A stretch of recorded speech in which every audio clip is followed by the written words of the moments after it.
ವೀಕ್ಷಕರೇ ನಮಸ್ಕಾರ. ನೀವು ನೋಡ್ತಾ ಇದ್ದೀರಾ hello Hindu.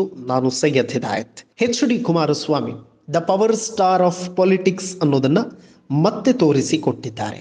One man show, ಎರಡು ಪಕ್ಷಗಳ ಜವಾಬ್ದಾರಿ ಅದನ್ನ ಸಮರ್ಥವಾಗಿ ನಿಭಾಯಿಸಿದಂತಹ ನಾಯಕ ಕುಮಾರಣ್ಣ. ಈ ಬಾರಿ ಒಂದು ಕಡೆ ಕಾಂಗ್ರೆಸ್ ಲೆಕ್ಕಾಚಾರ ಏನಾಗಿತ್ತು ಅಂತಂದ್ರೆ, ನಮಗೆ 135 ಸ್ಥಾನಗಳಿದೆ, ಅದರ ಜೊತೆಗೆ ಗ್ಯಾರಂಟಿಗಳು ತುಂಬಾ ಚೆನ್ನಾಗಿ ವರ್ಕೌಟ್ ಆಗುತ್ತೆ ಅಂತ. ಆದ್ರೆ ಆ ಎಲ್ಲಾ ಲೆಕ್ಕಾಚಾರ ತಲೆ ಕೆಳಗಾಗುವಂತೆ ಮಾಡಿದ್ದು ಕುಮಾರಣ್ಣ. ಎಲ್ಲರೂ ಕೂಡ ಅನ್ಕೋಬಹುದು, ಯಾಕೆ ಕುಮಾರಣ್ಣ ಅವರಿಗೆ ಮೋದಿ ಅವರು ಅಷ್ಟೊಂದು ಪ್ರಾಶಸ್ತ್ಯವನ್ನ ಕೊಡ್ತಿದ್ದಾರೆ. ಇನ್ಫ್ಯಾಕ್ಟ್ ನೀವು ಪ್ರಮಾಣ ವಚನ ಸ್ವೀಕಾರ ಸಮಾರಂಭವನ್ನ ನೋಡಿದ್ರೆ ಗೊತ್ತಾಗ್ತದೆ. ಬಿಜೆಪಿಯ ಶಾಸಕರ ಪ್ರಮಾಣ ವಚನ ಸ್ವೀಕಾರ ನಡೆದ ತತ್ಕ್ಷಣ ಪ್ರಮಾಣ ವಚನವನ್ನ ಸ್ವೀಕರಿಸಿದ್ದು ಮೈತ್ರಿ ಪಕ್ಷಗಳ ಪೈಕಿ ಕುಮಾರಸ್ವಾಮಿ ಅವರು ಅಗ್ರಗಣ್ಯರು. 2 ಸ್ಥಾನ ಬಂದ್ರು, ಅವ್ರಿಗೆ ಯಾಕೆ ಫಸ್ಟ್ ಅಲ್ಲಿ ಪ್ರಮಾಣ ವಚನವನ್ನ ಸ್ವೀಕಾರ ಮಾಡೋದಕ್ಕೆ ಬಿಟ್ರು? ಚಂದ್ರಬಾಬು ನಾಯ್ಡು ಯಾಕೆ ಬಿಡ್ಲಿಲ್ಲ? ನಿತೀಶ್ ಕುಮಾರ್ ಅವ್ರಿಗೆ ಯಾಕೆ ಬಿಡ್ಲಿಲ್ಲ? ಮತ್ತು ಚಿರಾಗ್ ಪಾಸ್ವಾನ್ ಅವ್ರಿಗೆ ಯಾಕೆ ಫಸ್ಟ್ ಕೊಡ್ಲಿಲ್ಲ ಅನ್ನೋ ಪ್ರಶ್ನೆಗಳು ತುಂಬಾ ಜನಕ್ಕೆ ಬರಬಹುದು. ಅಂದ್ರೆ ಕುಮಾರಸ್ವಾಮಿ ಅವರು ದಕ್ಷಿಣದಲ್ಲಿ ಬಿಜೆಪಿಗೆ ಯಾವ ರೀತಿಯಾಗಿ ಅನಿವಾರ್ಯವಾಗಿದ್ದಾರೆ ಅನ್ನುವಂಥದ್ದು ಆ ವೇದಿಕೆ ಮೂಲಕ ಒಂದು ಸಂದೇಶ ಹೋಗಿದೆ, ಜನಕ್ಕೆ ಗೊತ್ತಾಗಿದೆ ಅದು. ಇನ್ಫ್ಯಾಕ್ಟ್ ನೀವು ನೋಡಿ, ಕುಮಾರಸ್ವಾಮಿ ಅವರು ಒನ್ ಮ್ಯಾನ್ ಶೋ ಮೂಲಕ ಜೆಡಿಎಸ್ ಮತ್ತು ಬಿಜೆಪಿ ಎರಡೂ ಪಕ್ಷಗಳ ವಿರುದ್ಧ ಬರ್ತಾ ಇದ್ದಂತಹ ಟೀಕೆ ಟಿಪ್ಪಣಿಗಳನ್ನ ತುಂಬಾ ಸಮರ್ಥವಾಗಿ ಎದುರಿಸ್ತಾ ಇದ್ರು. ಕುಮಾರಸ್ವಾಮಿ ಅವರ ಸಹೋದರ ಎಚ್.ಡಿ. ರೇವಣ್ಣ ಅವರ ಫ್ಯಾಮಿಲಿಯ ಸಮಸ್ಯೆ ಒಂದು ಕಡೆ, ಮತ್ತೊಂದು ಕಡೆ ಚುನಾವಣೆಯ ಸಂದರ್ಭ, ಇದೆರಡನ್ನೂ ಕೂಡ ತುಂಬಾ ಸಲೀಸಾಗಿ ನಾಜೂಕಾಗಿ ಕುಮಾರಸ್ವಾಮಿ ಅವರು ಹ್ಯಾಂಡಲ್ ಮಾಡಿದ್ರು. ಒಂದು ವೇಳೆ ಕುಮಾರಸ್ವಾಮಿ ಅವರು ಏನಾದ್ರೂ ಬಿಜೆಪಿಗೆ ಸಪೋರ್ಟ್ ಮಾಡದೇ ಇರ್ತಿದ್ರೆ ಬಹುಶಃ ಬಿಜೆಪಿ ಕರ್ನಾಟಕದಲ್ಲಿ 17 ಸ್ಥಾನಗಳನ್ನ ಪಡೆದುಕೊಳ್ಳೋದಕ್ಕೂ ಕೂಡ ಸಾಧ್ಯ ಆಗ್ತಾ ಇರಲಿಲ್ಲ. ಕುಮಾರಸ್ವಾಮಿ ಅವರ ಖದರ್ ಕೇವಲ 2 ಕ್ಷೇತ್ರಗಳಲ್ಲಷ್ಟೇ ಅಲ್ಲ, ಬಿಜೆಪಿಗೆ ಸಿಕ್ಕಿರುವಂತಹ ಅನೇಕ ಕ್ಷೇತ್ರಗಳಲ್ಲಿ ಅವರ ಖದರ್ ಇದೆ. ಅದು ಯಾವ್ದು ಅಂತ ಮುಂದೆ ಹೇಳ್ತಾ ಹೋಗ್ತೀನಿ. ಆದ್ರೆ ಗೌಡರ ಗತ್ತು ಏನು ಅನ್ನೋದನ್ನ ಮತ್ತೊಮ್ಮೆ ಕುಮಾರಸ್ವಾಮಿ ಅವರು ತೋರಿಸಿಕೊಟ್ಟಿದ್ದಾರೆ. ಇನ್ಫ್ಯಾಕ್ಟ್ ಆಧುನಿಕ ಕಾಲದಲ್ಲಿ ನಾವು ನೋಡೋದಾದ್ರೆ ದೇವೇಗೌಡರು PM ಆಗಿ ಗೌಡರ ಗತ್ತು ಏನು ಅನ್ನುವಂಥದ್ದನ್ನು ಇಡೀ ದೇಶಕ್ಕೆ ತೋರಿಸಿಕೊಟ್ರು. ಈಗ ಕುಮಾರಸ್ವಾಮಿ ಅವರು ಆ ಲೆಗಸಿಯನ್ನ ಕಂಟಿನ್ಯೂ ಮಾಡ್ತಾ ಇದ್ದಾರೆ. ಅವರು ನೋಡಿ, 38 ಸ್ಥಾನಗಳನ್ನು ಪಡೆದಾಗ CM ಆದ್ರು, 2 ಸ್ಥಾನಗಳನ್ನು ಪಡ್ಕೊಂಡ್ರು, ಈಗ ಸೆಂಟ್ರಲ್ ಮಿನಿಸ್ಟರ್ ಆಗಿದ್ದಾರೆ. ತುಂಬಾ ಜನ ಹೇಳ್ತಾ ಇದ್ರು JDS ಸೆಲ್ಫ್ ಸುಸೈಡ್ ಅನ್ನ ಮಾಡಿಕೊಳ್ತಿದೆ, ಬಿಜೆಪಿ ಜೊತೆ ಹೋಗ್ಬಾರ್ದಾಗಿತ್ತು, ಅವರ ಸಿದ್ಧಾಂತಗಳೆಲ್ಲವೂ ಕೂಡ ಏನಾಯಿತು ಅಂತೆಲ್ಲ ಮಾತಾಡಿದ್ದವ್ರು ಇದ್ದಾರೆ. ಬಿಜೆಪಿ ಜೊತೆಗೆ ಒಂದು ವೇಳೆ JDS ಹೋಗದೆ ಇರ್ತಿದ್ರೆ ಬಹುಶಃ ಅದು ಸತ್ಯ ಆಗ್ತಿತ್ತಲ್ಲ. ಆದ್ರೆ ಎಚ್.ಡಿ. ಕುಮಾರಸ್ವಾಮಿ ಅವರ ಪ್ಲಾನ್ ಎಕ್ಸಿಕ್ಯೂಷನ್ ಏನಿದೆಯಲ್ಲ ಅದು ಅದ್ಭುತ. ನೋಡಿ, JDS ಮುಳುಗುತ್ತಿರುವ ದೋಣಿ ಅಂತ ಹೇಳಿದವರಿಗೆ JDS ದಡ ಸೇರಿರೋ ಹಡಗು ಅನ್ನೋದನ್ನ ಕುಮಾರಸ್ವಾಮಿ ಅವರು ತೋರಿಸಿಕೊಟ್ಟಿದ್ದಾರೆ. ML ಎಲೆಕ್ಷನ್ ನಲ್ಲಿ 2023ರಲ್ಲಿ ಹೋರಾಟವನ್ನ ಮಾಡಿದ್ರು, ಜನಮನ್ನಣೆಯನ್ನ ಗಳಿಸೋದಕ್ಕೆ ಆಗ್ಲಿಲ್ಲ. ಕೇವಲ 19 ಸ್ಥಾನಗಳು ಮಾತ್ರ JDSಗೆ ಸಿಕ್ಕಿತ್ತು. ಮತ್ತು ಒಕ್ಕಲಿಗರೆಲ್ಲರೂ ಕೂಡ ಆ ಟೈಮಲ್ಲಿ DK ಶಿವಕುಮಾರ್ CM ಆಗ್ತಾರೆ, ಕುಮಾರಸ್ವಾಮಿ ಅವರನ್ನ ಈಗಾಗಲೇ 2 ಬಾರಿ CM ಆಗಿ ನೋಡಿದ್ದೀವಿ, DK ಶಿವಕುಮಾರ್ ಆಗ್ಲಿ ಅನ್ನುವಂಥ ನಿಟ್ಟಿನಲ್ಲಿ ಒಕ್ಕಲಿಗ ಸಮುದಾಯ ಸಾಲಿಡ್ ಆಗಿ DK ಶಿ ಪರ ನಿಂತ್ಕೊಳ್ತು. ಹಾಗಾಗಿ ಗೆಲುವು ಸರಾಗವಾಗಿ ಅವರಿಗೆ ಸಿಕ್ತು. ಆದರೆ ಆ ಕನಸು ಸಾಕಾರವಾಗಲಿಲ್ಲ. ರಾಮನಗರ, ಮಂಡ್ಯ ಸೇರಿದಂತೆ ಎಲ್ಲಾ ಕಡೆಗಳಲ್ಲೂ ಕೂಡ ಕಾಂಗ್ರೆಸ್ ಗೆದ್ಕೊಳ್ತು. JDS ಈ ಹಿಂದೆ 2018ರ ಚುನಾವಣೆಯಲ್ಲಿ 8ಕ್ಕೆ 8 ಸ್ಥಾನಗಳನ್ನ ಮಂಡ್ಯದಲ್ಲಿ ಗೆದ್ಕೊಂಡಿತ್ತು. ಆದ್ರೆ ಆ ಭದ್ರಕೋಟೆಯೇ DK ಶಿವಕುಮಾರ್ ಛಿದ್ರ ಮಾಡಿ ಹಾಕಿದ್ರು. 7 ಸ್ಥಾನಗಳು ಈಗ ಕಾಂಗ್ರೆಸ್ಗೆ ಸಿಕ್ಕಿರೋದು ML ಎಲೆಕ್ಷನ್ ಟೈಮಲ್ಲಿ. ಸೊ ಎಲ್ಲೋ ಒಂದು ಕಡೆ ತಮ್ಮ ಭದ್ರಕೋಟೆಯನ್ನ DK ಶಿವಕುಮಾರ್ ಛಿದ್ರ ಮಾಡಿದ್ರು ಅನ್ನುವಂತಹ ಆಕ್ರೋಶ ಕೂಡ ಎಚ್.ಡಿ. ಕುಮಾರಸ್ವಾಮಿ ಅವರಲ್ಲಿ ತುಂಬಾ ದೊಡ್ಡ ಪ್ರಮಾಣದಲ್ಲಿತ್ತು. ಒಂದು ಕಡೆ ಈ ಸೋಲು, ಅದರ ಜೊತೆಗೆ ಪಕ್ಷವನ್ನ ಉಳಿಸಿಕೊಳ್ಳುವಂತಹ ಕೆಲಸ ಕೂಡ ಕುಮಾರಸ್ವಾಮಿ ಅವರಿಂದ ಆಗ್ಬೇಕಿತ್ತು. ಇನ್ಫ್ಯಾಕ್ಟ್ ನೀವು ನೋಡಿ, 2023ರ ಚುನಾವಣೆಯಲ್ಲಿ ಅನೇಕ ಬೆಳವಣಿಗೆಗಳಾಯಿತು. ಹಿಜಾಬ್, ಜಟ್ಕಾ ಕಟ್, ಆಜಾನ್, ಅದರ ಜೊತೆಗೆ ಮುಸ್ಲಿಂ ವ್ಯಾಪಾರಿಗಳಿಗೆ ಅವಕಾಶವನ್ನ ಕೊಡಬಾರದು ಅಂತೆಲ್ಲ ಒಂದು ದೊಡ್ಡ ಪ್ರಮಾಣದ ಹೋರಾಟ ನಡೀತಾ ಇತ್ತು. ಆಗ ಎಚ್.ಡಿ. ಕುಮಾರಸ್ವಾಮಿ ಅವರು ತುಂಬಾ ಸ್ಟ್ರಾಂಗ್ ಆಗಿ ಮುಸ್ಲಿಂ ಸಮುದಾಯದ ಪರ ನಿಂತ್ಕೊಂಡ್ರು.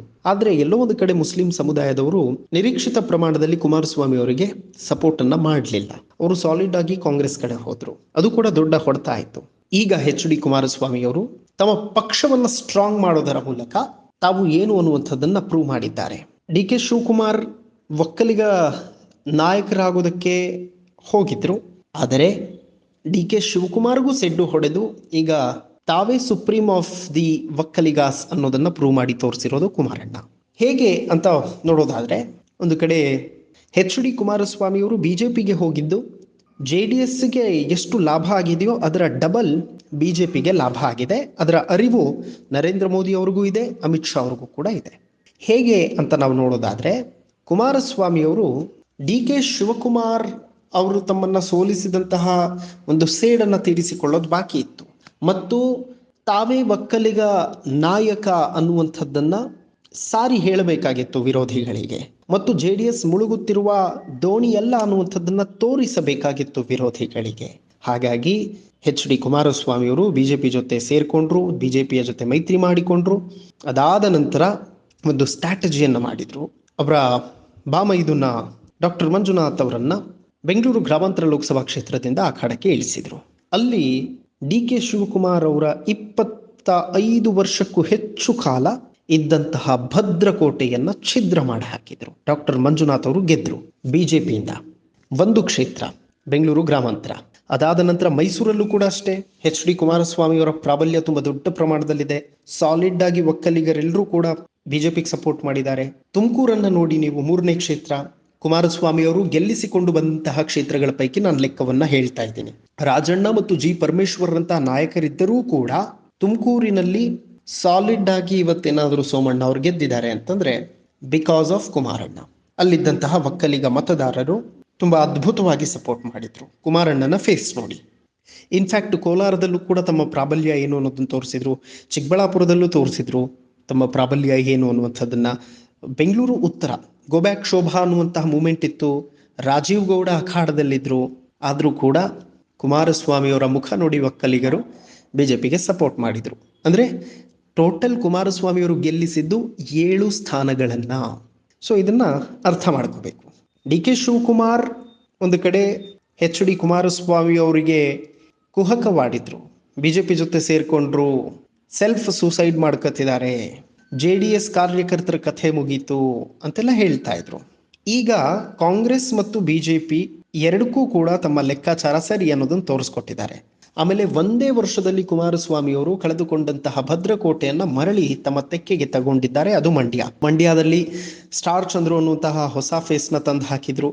ಆದರೆ ಕುಮಾರಸ್ವಾಮಿ ಅವರು ಮಂಡ್ಯದಲ್ಲೂ ಕೂಡ ಅಷ್ಟೇ ತುಂಬಾ ಟಫ್ ಫೈಟ್ ಅನ್ನ ಕೊಟ್ರು. ಅಲ್ಲಿ 7ಕ್ಕೆ 7 ಕಾಂಗ್ರೆಸ್ ಶಾಸಕರಿದ್ರು ಕೂಡ ಕ್ಷೇತ್ರವಾರು ಹೇಳ್ತಾ ಹೋಗ್ತೀನಿ ನೋಡಿ, ಎಲ್ಲೆಲ್ಲಿ ಎಷ್ಟೆಷ್ಟು ಲೀಡ್ ಅನ್ನ ತಗೊಂಡ್ರು ಕುಮಾರಣ್ಣ ಅಂತ.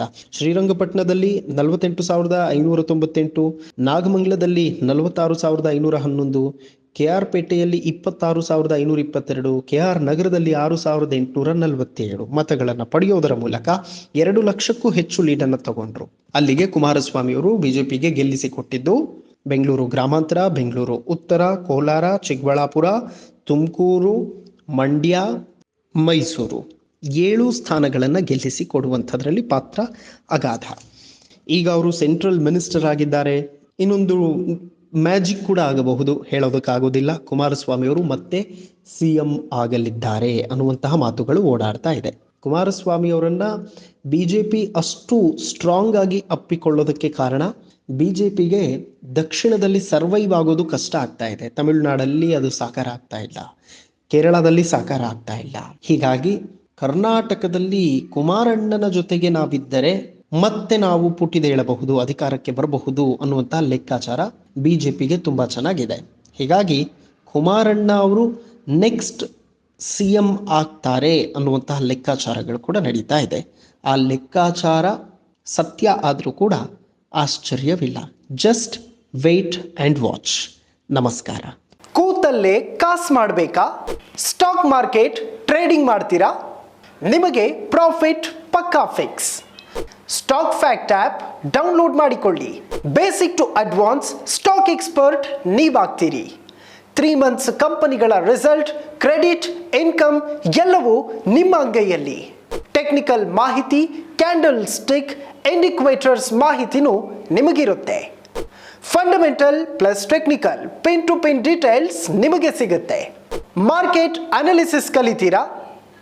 ಷೇರು ಮಾರುಕಟ್ಟೆ ಅಡ್ವಾನ್ಸ್ ಡೀಟೇಲ್ ನಿಮಗೆ ಸಿಗುತ್ತೆ. ಮಾರ್ಕೆಟ್ ಹಣ ಮಾಡೋ ಟ್ರೆಂಡ್ ಕ್ಷಣ ಕ್ಷಣಕ್ಕೂ ಅಪ್ಡೇಟ್ ಆಗುತ್ತೆ. ಷೇರು ಪರ್ಚೇಸ್, ಫ್ಯೂಚರ್ ಆಪ್ಷನ್ಸ್, ಹೂಡಿಕೆಗೆ ಬೆಸ್ಟ್ ಮೆಂಟರ್ ಈ ಸ್ಟಾಕ್ ಫ್ಯಾಕ್ಟ್ ಆ್ಯಪ್. ಇನ್ಯಾಕೆ ತಡ? ಬೇಗ ಆ್ಯಪ್ ಡೌನ್ಲೋಡ್ ಮಾಡಿಕೊಳ್ಳಿ. ಮಾರ್ಕೆಟಿಂಗ್ ಕಿಂಗ್ ಆಗಿ ದುಡ್ಡು ಮಾಡಿ. ನಿಮಗೆ ಬಿಟ್ಟಿ ಅಡ್ವೈಸ್. Full free advice.